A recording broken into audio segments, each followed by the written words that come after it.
اگر گھر کے ماحول میں دین نہیں ہے تو جس طرح کانٹے دار درخت سے پھول حاصل نہیں ہوتا، کانٹے ہی حاصل ہوتے ہیں، گھر کے ماحول میں اگر دین نہیں ہوگا تو اولاد کے دین اور کردار کے سلامت رہنے کی کوئی امید ہم کو آپ کو نہیں کرنی چاہیے۔ اور چوتھا کام، اپنے گھر کے ماحول کو حیا اور شرعی پردے کا ماحول بنانا پڑے گا۔ کفر کا جو طوفان اور بدعقیدگی کا جو طوفان پوری دنیا پر مسلط ہے، یہ طوفان ہماری سماجی زندگی میں گھسپیٹ بنانے میں کامیاب اسی راستے سے ہو رہا ہے کہ ہم نے حیا اور عفت و عصمت اور پاک دامنی اور پاکیزگی اور شرعی پردے کے اصولوں کو ایک طرف رکھ دیا۔ ہم یہ سمجھتے ہیں کہ شاید حیا اور شرعی پردہ اس کی کوئی بنیادی ضرورت ہمارے مذہب و دین کے حوالے سے نہیں ہے۔ یاد رکھیے گا، اللہ تعالیٰ نے ایمان والوں کی کامیابی کو وابستہ کیا ہے حیا اور پاک دامنی کے ساتھ۔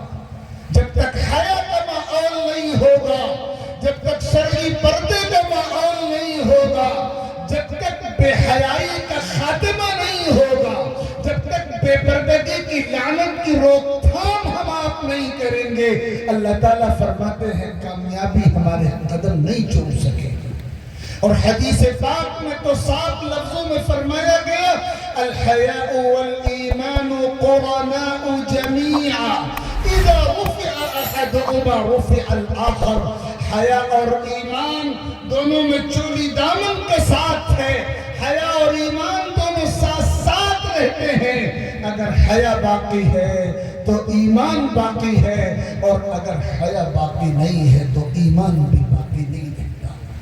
حدیث نے کلیئر کر دیا ہے کہ اگر حیا نہیں ہے، اگر شرم نہیں ہے، اگر شرعی پردہ نہیں ہے، اگر عفت و عصمت نہیں ہے، اگر پاک دامنی اور پاکیزگی کا احساس نہیں ہے تو پھر ایمان سلامت رہے اس کی کوئی گارنٹی نہیں۔ یہ وہ کام ہیں جو بنیادی طور پر آپ کے کرنے کے ہیں۔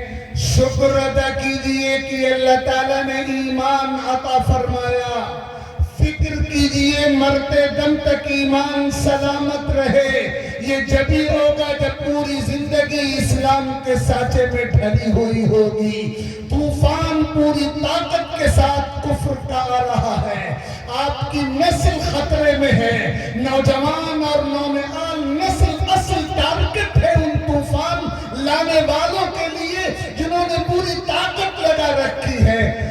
آپ کو بنیادی طور پر بیدار ہو جانا پڑے گا، اپنی ذمہ داریوں کے لیے سنجیدہ ہونا پڑے گا، اور اپنے گھر والوں کو، اپنی نسل کو، اولاد کو پورا وقت دینا پڑے گا، ان کی تربیت کا مضبوط سسٹم بنانا پڑے گا، ان کے سینوں میں ایمان کی عظمت کا نقش جمانا پڑے گا، کفر کی نفرت کا نقش بٹھانا پڑے گا، دینی اور قرآنی تعلیم کا مستحکم انتظام کرنا پڑے گا، اخلاقی تربیت کا نظام بنانا پڑے گا، عفت و عصمت کا، حیا کا، پاک دامانی کا، شرعی پردے کا نظام بنانا پڑے گا۔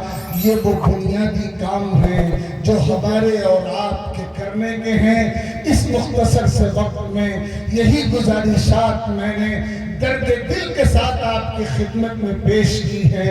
اللہ کرے کہ آپ دل کے کانوں سے ان گزارشات کو سنیں اور دل کی تختی پر ان باتوں کو لکھیں، اور اپنی ذمہ داری سمجھ کر یہاں سے اٹھنے کے بعد اسی سمت میں کوششیں اور فکریں شروع کر دیں۔